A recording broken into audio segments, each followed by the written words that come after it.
Hello guys, welcome to a new video. In this video today I'm going to show you how to fix Steam store button is missing or not working. So first go to Steam. Once you go to Steam, just make sure that Steam is up to date to the last update.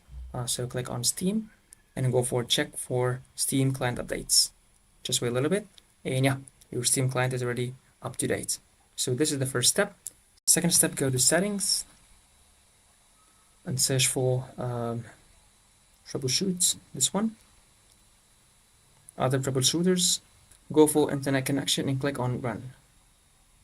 Just wait a little bit.